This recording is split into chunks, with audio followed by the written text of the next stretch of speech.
Excellences, Mesdames, Messieurs, distingués invités, je pense qu'on peut applaudir encore pour nos panélistes qui ont été une fois de plus à la hauteur.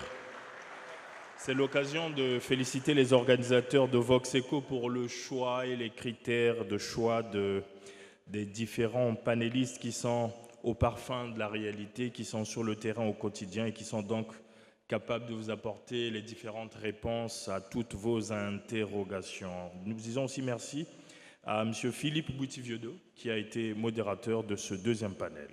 À présent, Mesdames, Messieurs, nous allons river nos yeux sur cet grand écran pour visualiser une vidéo de présentation de l'Archer, l'Archer qui est donc le partenaire officiel de Voxeco. Technique. Brazzaville, Pointe-Noire, Malabo. C'est ici que nous sommes implantés, au cœur de l'Afrique, au plus près de ses réalités, de ses talents, de ses ambitions. Notre métier, proposer des solutions de financement et d'investissement adaptées à nos réalités locales et à chacun de nos clients.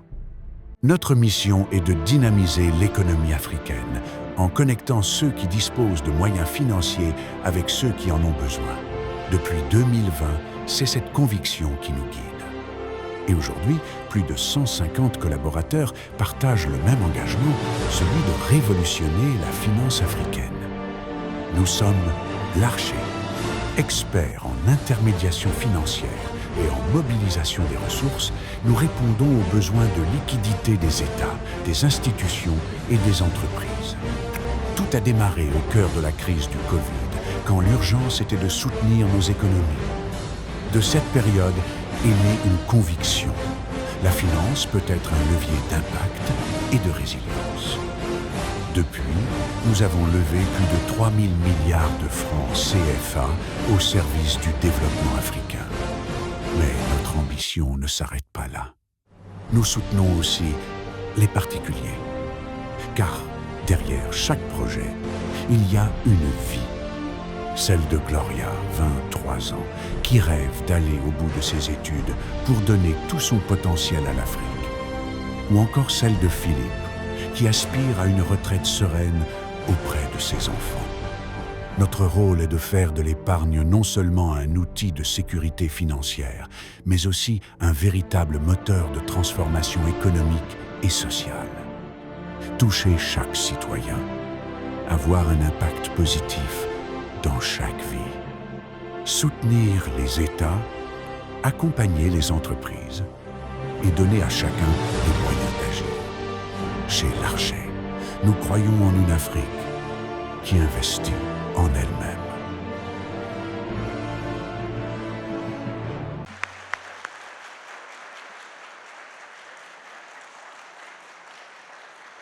Mesdames, Messieurs, l'Archer, partenaire officiel de Voxeco, et dans la salle, nous avons le président directeur général de l'Archer que nous allons inviter à rejoindre ce podium pour un one-to-one qui va être conduit par M. David Batola. Sous vos applaudissements.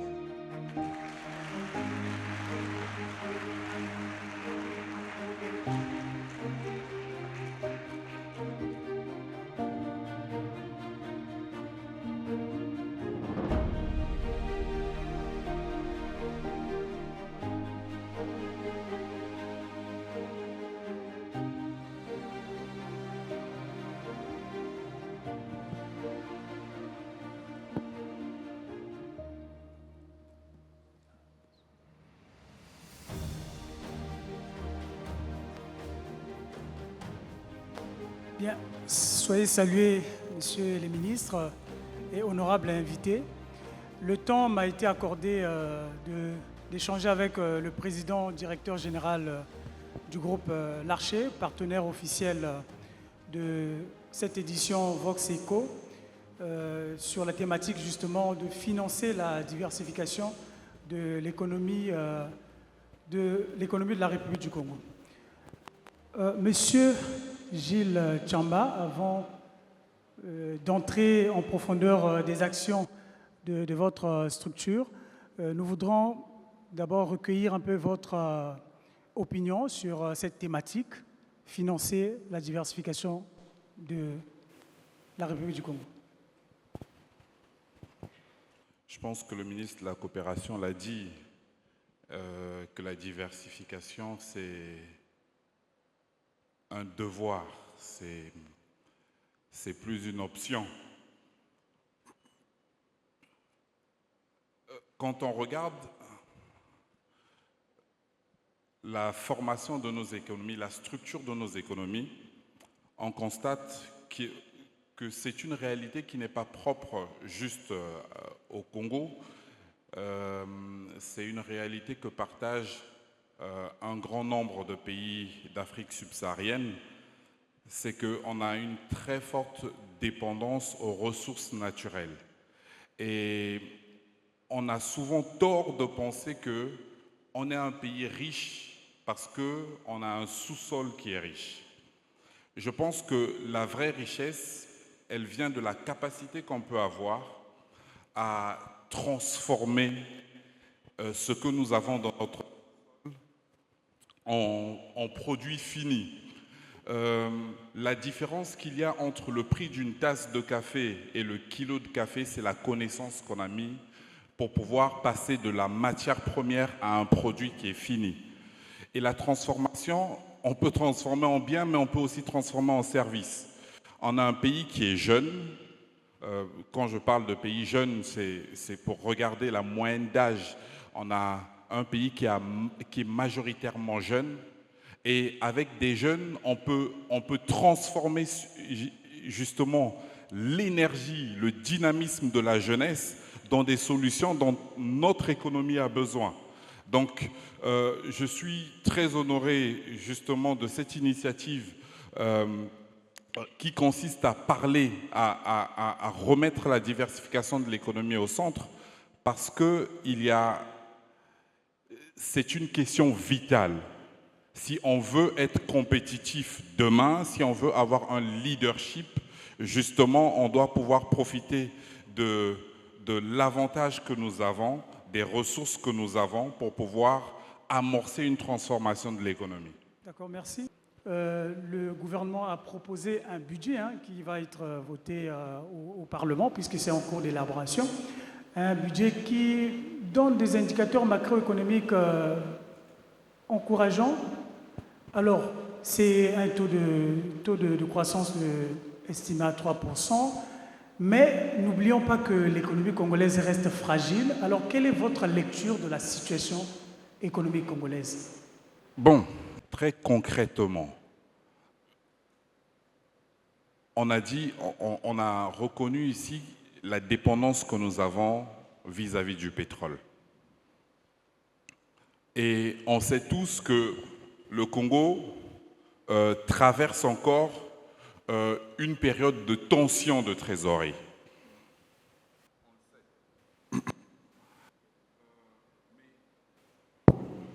Au-delà de ces deux aspects, l'aspect dépendance au pétrole, au-delà de l'aspect tension de trésorerie, je venais de dire tout à l'heure qu'on a un pays où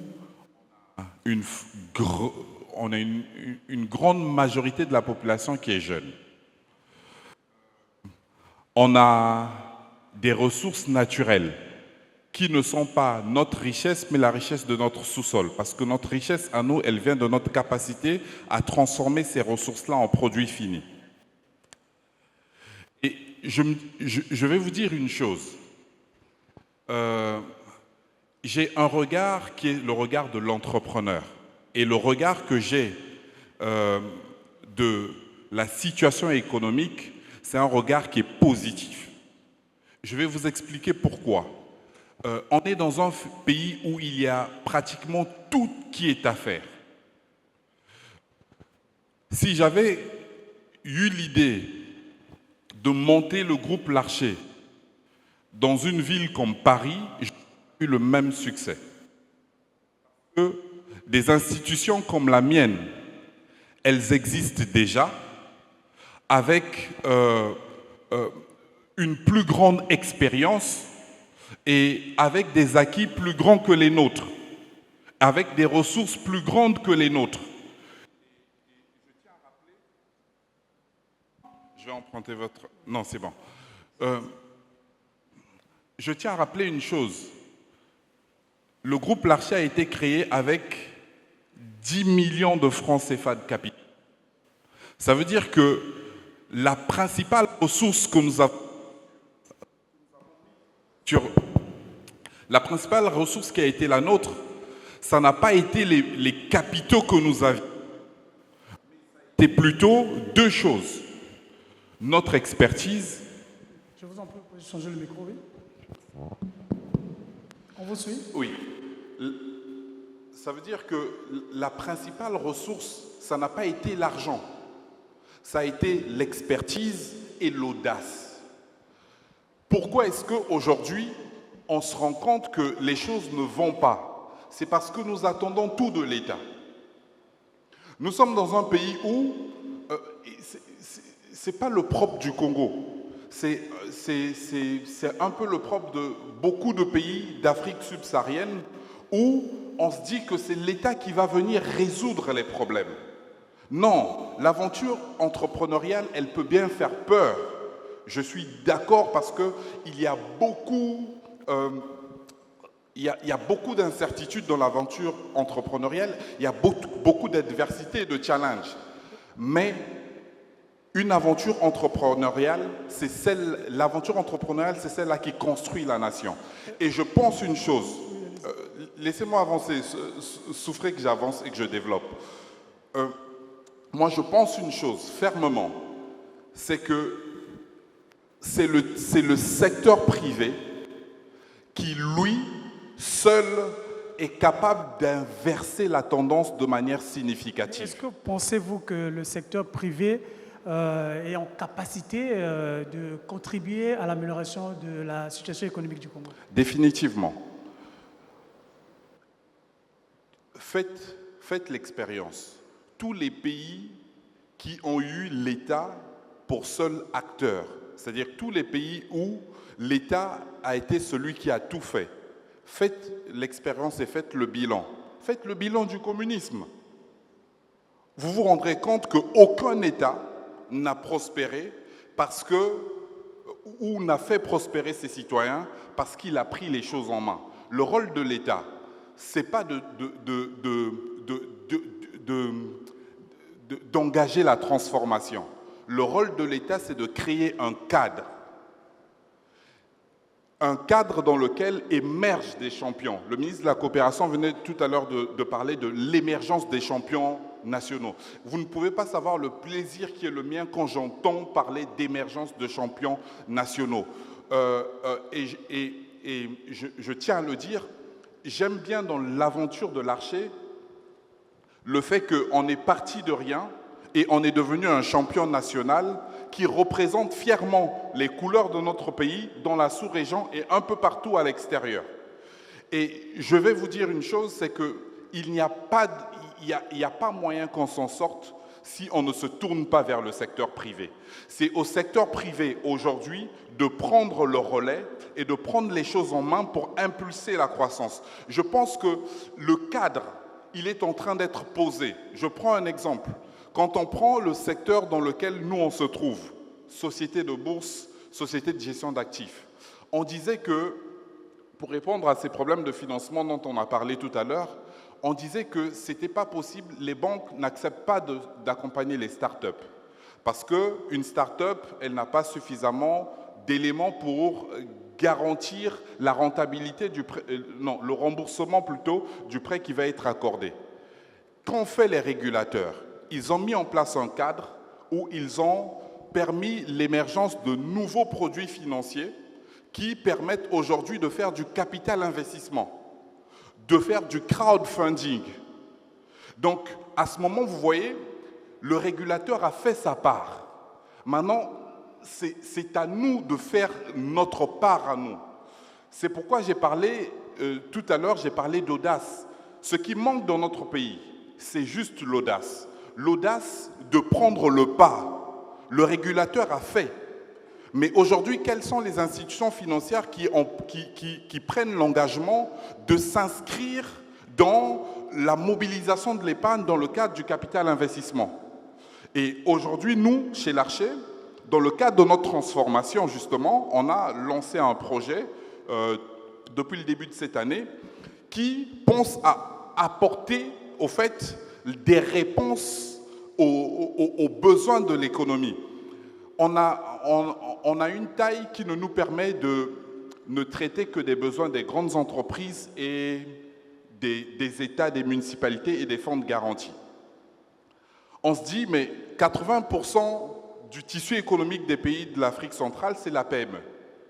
Et 60% des emplois, ce sont les PME qui les portent. Alors, est-ce qu'on va faire comme les autres banques, ne nous concentrer que sur les grandes entreprises et les États pour assurer leur fonctionnement, plutôt que d'aller vers là où se trouve le besoin et là où on peut avoir l'impact.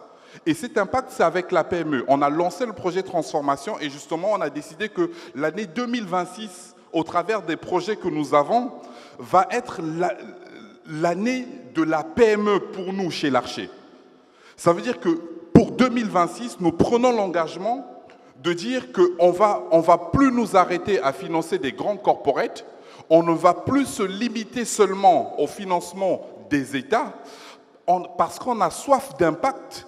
On va aller jusqu'à la PME, jusqu'à la très petite entreprise et on va apporter les solutions nécessaires pour leur permettre d'avoir les fonds dont ils ont besoin pour émerger.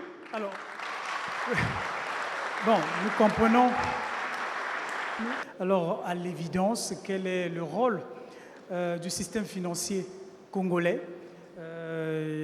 Peut-il jouer, bien peut-il apporter pour financer, je dis bien pour financer l'économie réelle et surtout les projets des jeunes? Le système financier, c'est un ensemble d'institutions financières de différents types qui permet de faire l'intermédiation entre ceux qui ont la capacité de financement et ceux qui ont les besoins de financement. Je disais tout à l'heure que le cadre a été posé. Les régulateurs ont fait leur travail. Le rôle du système financier, c'est de prendre le risque. Parce qu'aujourd'hui, quand on va voir une banque ou une microfinance, toutes les fois, ce qu'on entend, c'est que c'est trop risqué pour qu'on avance. Mais moi, je pense une chose, ce sera toujours risqué. Ce sera toujours risqué. Ça n'arrêtera pas d'être risqué. Le rôle qui est le nôtre, c'est d'être inventif. Si on veut exceller, il faut qu'on sorte du statu quo et qu'on comprenne que notre métier, ce n'est pas de recenser les problèmes. Laissons ça à ceux qui sont dans les rues, dans les coins de rue. Notre métier à nous, c'est apporter des solutions. Et ce n'est qu'en apportant des solutions qu'on se distingue et qu'on est rémunéré. Et donc, je disais, quand j'étais au Choiseul, il n'y a pas très longtemps, que l'institution financière, dans une zone comme la nôtre, elle n'a pas que des objectifs de rentabilité, mais elle doit se sentir investie d'une mission. La mission de transformer son écosystème, de créer un écosystème qui est propice au développement, en fait. Mais alors, comment on le fait si on n'a pas d'audace? Nous, la réponse que nous apportons, justement, c'est de dire, OK, le cadre est là, on va créer des instruments, on va créer les sociétés qui sont censées porter, au fait, ces risques-là, parce que le besoin est là, nous allons apporter la réponse et nous allons nous distinguer. Pour terminer, en parlant de risque, oui, en parlant de risque, quand on a créé l'Archer, on n'était pas plus de 5. Aujourd'hui, on est 150. Quand on a créé l'Archer, on était à 10 millions de capital. Aujourd'hui, on est à 1,5 milliard de capital. Toute la valeur qui est la nôtre, elle a été créée par l'activité qui est la nôtre, en fait. Ça veut dire que, au fait, on a monté une... C'est pourquoi tout à l'heure je disais, on est dans un pays qui est très intéressant, parce que tout est à faire. Tout ce que nous avons investi, ça a été notre énergie, notre audace, notre intelligence, notre persévérance. Et je pense vraiment, sincèrement, qu'on a les moyens et on a tort de toujours les attendre d'ailleurs. Alors, Monsieur le Président directeur du groupe Larcher, c'est vrai qu'on s'achemine un peu vers la fin de cet échange. Ça fait environ 2 décennies que nous parlons de la diversification de l'économie congolaise, sinon pour dire au Congo. Est-ce que vous pensez que dans 5 ou dans 10 ans, le Congo a la chance de réussir sa diversification de l'économie? Oui, mais à une condition. C'est qu'on se mette au travail. Parce que le piège dans lequel on tombe,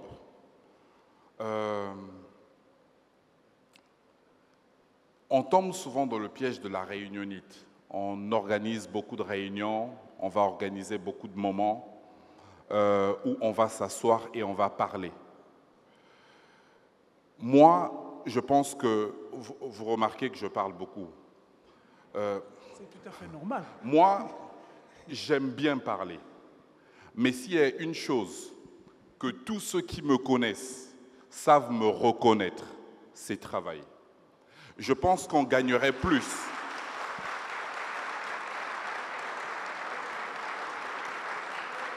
Merci, merci. Vous pouvez poursuivre votre propos.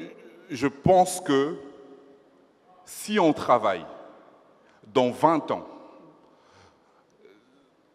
dans 30 ans, vous serez fiers de porter un passeport congolais.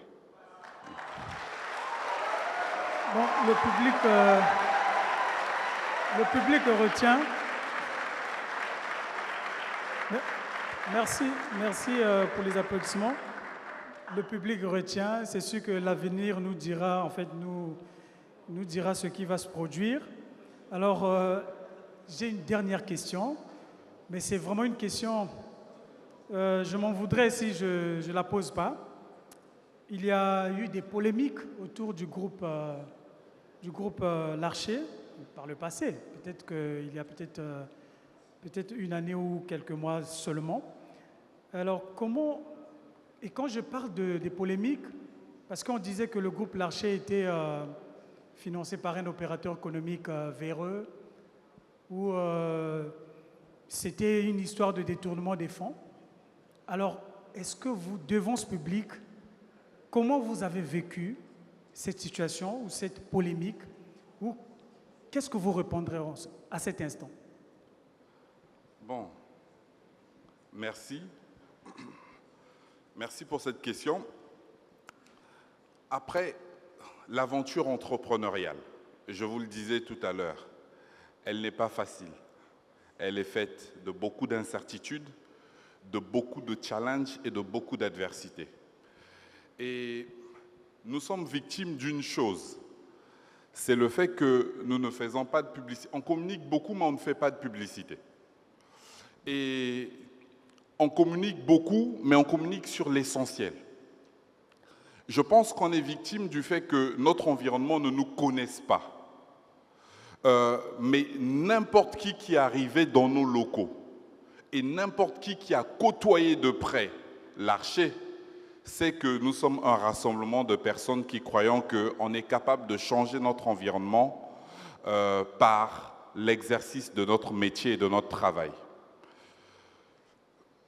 Je peux comprendre que dans un environnement comme le nôtre, où on est très habitué à voir les institutions faire de l'à peu près, à voir des aventures entrepreneuriales qui démarrent et s'éteignent vite, que lorsqu'on a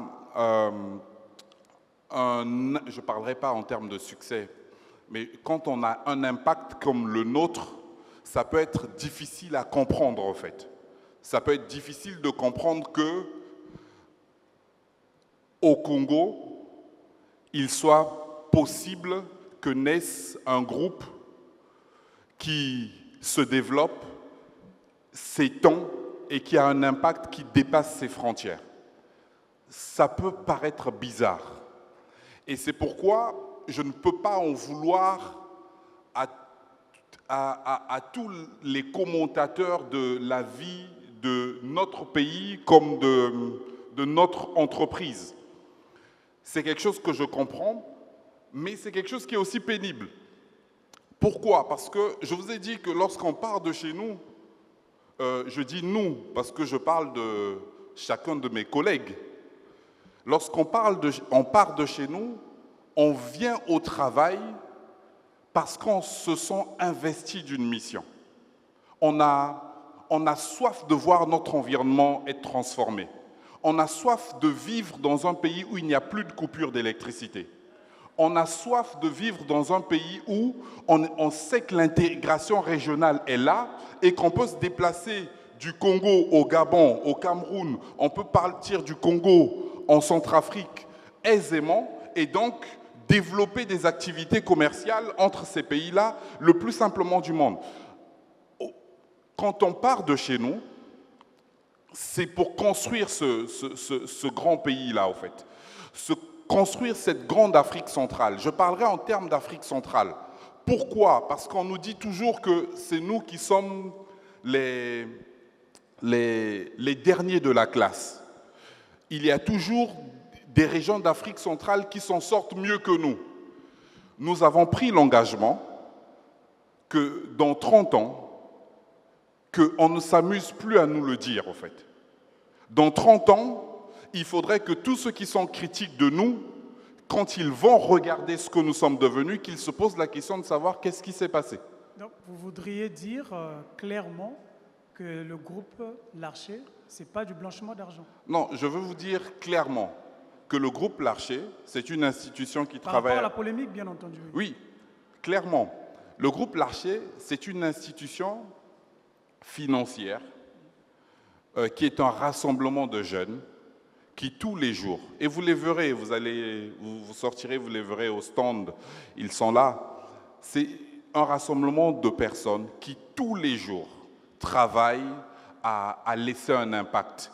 J'ai un point que je précise. Oui, pour terminer. Oui, j'ai un point que je précise souvent à tous ceux que je reçois en entretien de recrutement. Certains doivent être dans la salle ou à l'extérieur. Je les emmène souvent, comme il y a une baie vitrée, je les emmène à la baie vitrée, je leur dis, vous voyez tout ce qu'il y a là, dans 90 ans, toutes les personnes que vous voyez en train de passer ne seront plus là. Mais moi, j'aimerais que vous soyez là dans 200 ans. Mais vous serez là comment? Dans un pont qui a été construit, dans une voie ferroviaire qui a été restaurée, dans une école qui a été construite, dans des entreprises qui ont émergé de partout. Et c'est ça qui est notre préoccupation majeure. Répondre à une polémique ne nous intéresse pas, en fait. Notre seule réponse, c'est le travail. Merci beaucoup. Ces applaudissements donnent une signification de la fin de notre échange. Merci, Monsieur Gilles Tchamba. Je rappelle que vous êtes président, directeur général du groupe Larcher. Merci pour toutes ces informations, toutes ces réponses. Et merci à vous aussi, le public, qui nous avez encouragés avec tous vos applaudissements pour ce one-to-one. Bonne soirée à tous. Merci.